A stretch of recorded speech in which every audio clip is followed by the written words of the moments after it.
Hello there and welcome to the Card Grotto. Happy New Year to you. Today I'm using a simple technique that I think often gets forgotten about, Emboss Resist. I'm using Altenew products today as part of my Terrific Tags with Michelle series. So let's get started. I'm using the Build a Garden Hellebore Haven set today. There are coordinating stencils and dies for the stamp set. I'm not going to be using those today. I'm just going to focus on the stamp set itself. This is a really beautiful image and I thought it would work really nicely for the Emboss Resist technique. So I'm just removing that stamp from the packaging and then I can stamp it down onto classic Crest 110 solar white cardstock. So I'm placing that into my stamp wheel onto the sticky mat. I can then place my image on top. And I'm just going to figure out the best placement for this image to be on this panel.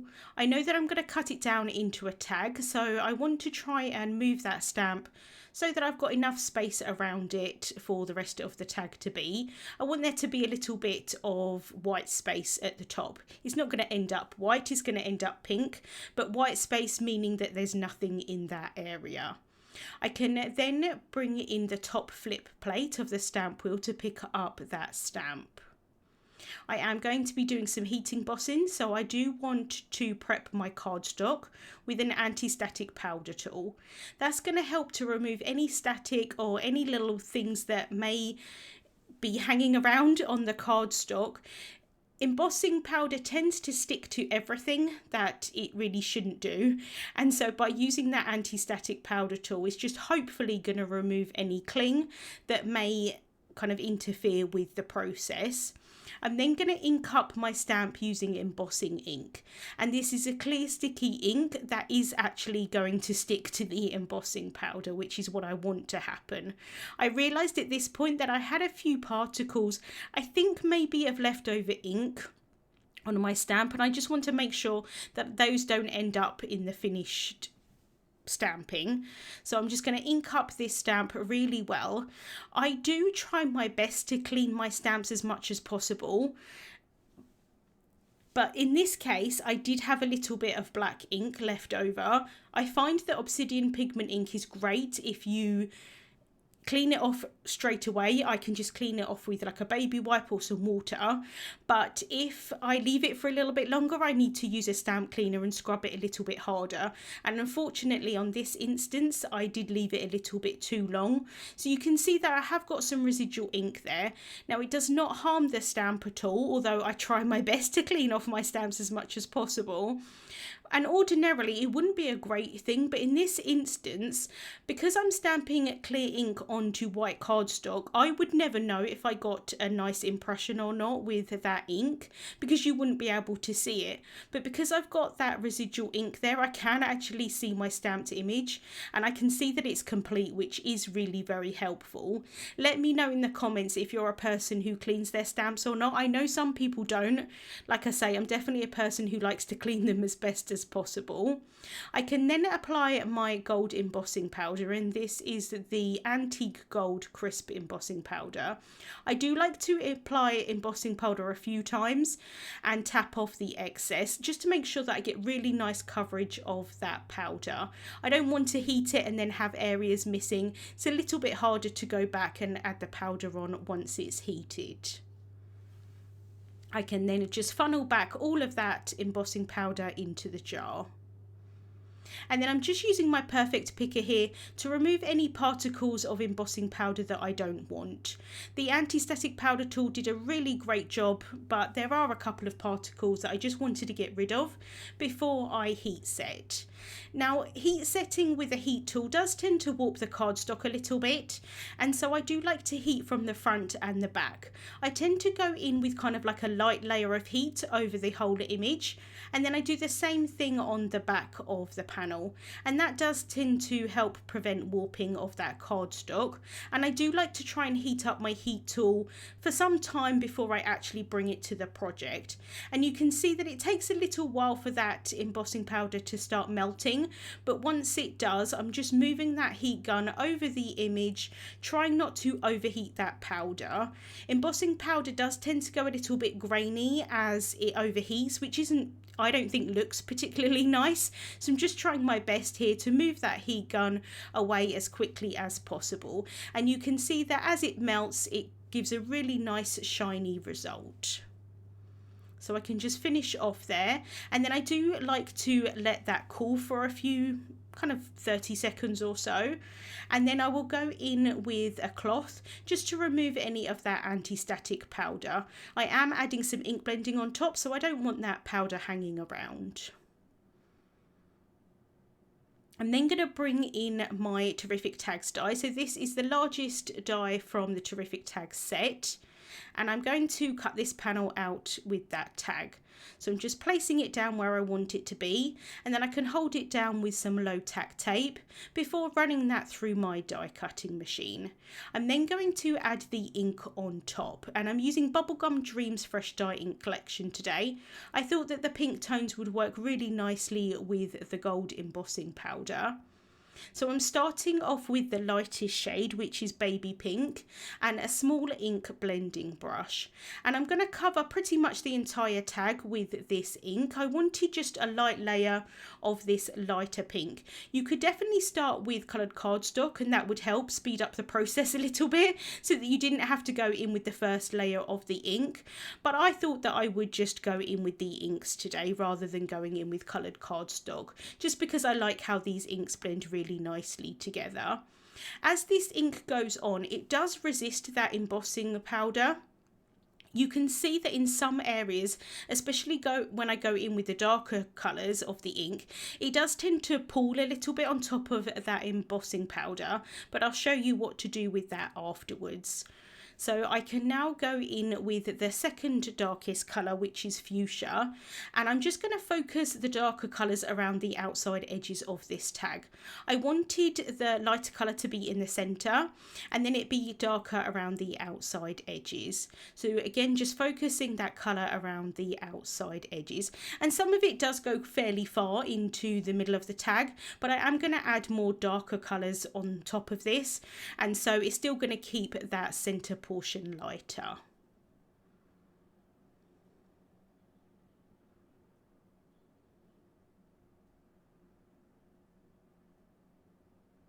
I can then go in with magenta, and this is the third darkest colour in the collection. I'm not actually using the darkest shade today. I've switched to a mini blending brush because not only do I not want this colour to go as far into the tag as the other colours, I also want this to be quite vibrant and quite saturated, and because the mini blending brush, the bristles are a little bit denser on the brush, it's just automatically going to give me more of a saturation of colour of this ink. So again, just going around the outside edges with this blending brush. You could definitely add the ink blending first and then do the embossing on top. The downside of that is that you need to make sure that that ink is completely dry, which sometimes can take quite a long time. So I do prefer to do it in this way and do the embossing first and then add the ink on top, and like I say, it's going to resist that ink. To add even more darkness around the outside edges, I'm going to go in with Jet Black Fresh Dye Ink, and again a mini blending brush, and I'm just adding the tiniest little amount just on the outside edge, and you can see how much of a difference this actually makes. I do quite often, instead of using the darkest colour for this, I do quite often jump to black.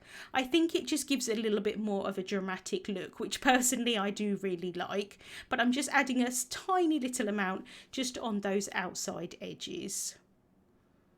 And it doesn't necessarily read as black, which is quite nice. It just blends into the pinks and just makes it look like it's a slightly darker pink. And then I'm going back in with that magenta just to try and blend all of the colours together. And you can see that the more darkness I add around the outside edges, the lighter the centre becomes. So now I want to remove that excess ink from the embossing powder. So I'm just bringing in a cloth. This is the cloth that I use to kind of get rid of the excess ink from my blending brushes, so it's not particularly clean, but thankfully it kind of doesn't transfer any ink or anything like that. So I'm just removing that excess ink from the embossing powder, and now it's going to go lovely and shiny again. And I just love how this technique is just so very simple, but it does give really well results, especially with metallic embossing powder. I want to add a little bit of shimmer onto this tag, so I'm bringing in the Iridescent Shimmer ink spray. I'm spraying a little bit of that onto a non-stick craft sheet, and then I'm going to pick it up with a paintbrush. I can then load up that paintbrush and then tap that brush to splatter the shimmer spray onto the tag. And it does take a little while to kind of react, because this is like a water-based medium. It is going to react with the ink, so not only add that shimmer, it's also going to lighten it in some spots as well, similar to what it would do if you added water here, but it's quite nice to add that shimmer. So not only am I adding shimmer, I'm adding a little bit of texture as well, just to make the tag a little bit more interesting. You're definitely going to see the shimmer a little bit more in the darker areas of this tag rather than the lighter ones, but as you kind of look at it in the light, you see the shimmer over everything, and it's just really pretty. So I have set that aside to dry while I work on my sentiment. I have a double-sided adhesive sheet here that I've removed the backing off of, and I've added that onto the back of a panel of classic Crest 110 solar white cardstock. I'm then taking the thanks die from the Simple Greetings die set. It does come with a word and a shadow. I'm not using the shadow today, but I did just want to mention that it is part of that set. I'm going to hold my die down with some low tack tape, and then I'm going to run that through my die cutting machine, just cutting this panel down a little bit.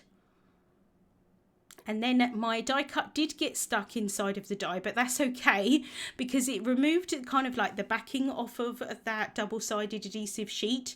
And so now I've got myself a little sticker.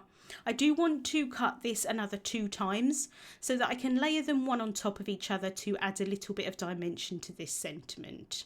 But I didn't want to have to fiddle around with liquid glue or anything. I do tend to do that most of the time. I often forget about adhesive sheets, but they're so easy just to add this onto the back and then do your die cutting, and it's just so easy, especially for sentiments that are a little bit smaller like this. So all of that backing has been removed from those sentiments, and now I can layer one on top of each other. And I placed one of them back into the negative just to make sure that I'm going to layer them up how they're supposed to be. And then I can pop that last one out of the die there and then pop that on top. And I just place it down really lightly to start with, and then I can manipulate those letters to line up with the ones underneath with my tweezers, and then I can go in with my bone folder and just really press that down. I'm then taking the whole reinforcer from the Labels and Tags 1 die set, and I'm just going to cut that from the excess pieces of that double-sided sheet on the back of the cardstock. I may as well do that since I've got that excess there. So I've run that through my die cutting machine, and now I can pop this out as well. And as I'm removing this from the die, it does remove that backing sheet off of that, and I can just lift that off with my finger. That's the great thing about that adhesive. So my tag is now dry, and you can see all of that lovely shimmer on it. I'm going to adhere that to another tag that I've cut from Classic Crest 110 solar white cardstock. So I'm adding some glue tape adhesive onto the back of that, and then I can adhere my embossed one on top. Not only is this going to give a little bit of extra stability to the tag, but it's also going to make it so that it's nice and neat on the back if I want to write a personal message. I can then bring in that whole reinforcer to add to the top. And then because this isn't the exact same size for these particular tag dies, I'm just going to add one to the back as well, just to make sure that it looks nice and neat. And then I can remove that thanks die, or thanks die cut I should say, from the negative. And then again, because it's got adhesive on the back, I can just place that down onto my tag. I'm just going to place it down really lightly to start with. Bring in my T-square ruler to make sure that that is straight. And I did actually pretty much get it straight first time. So I can press that down. And then again, I'm just going to bring in my bone folder just to really press that down, make sure that adhesive is going to stick nicely. I have then stamped and heat embossed a sentiment from the Builder Garden Hellebore Haven set again. this with that same antique gold embossing powder that I used for the tag. I've cut that into a strip, and I did want this to have a little bit of dimension to it, but I didn't want it to have the same amount of dimension as the thanks word. I did want to be a little bit lower, so instead of using foam tape, I'm just going to cut a piece of cardstock and pop that behind. I can then add some more liquid glue onto the back of that and adhere that below the thanks word, just to finish off the sentiment.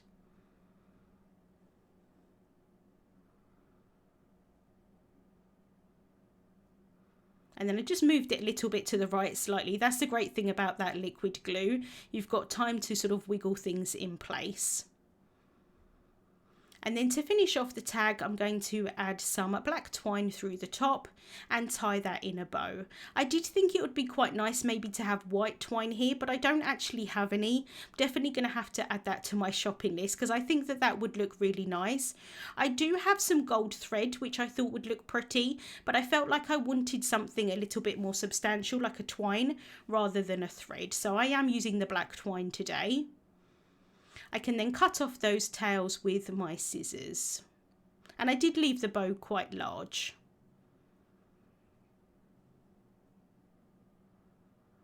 And so that is the tag finished for today. You can see all of that lovely shimmer on the tag, not only from the shimmer spray itself, but also that gold embossing powder, which just really pops nicely against those pink inks. Links to the products that I used will be listed in the description bar on YouTube and also over on my blog. Thank you so much for watching, and I'll see you soon.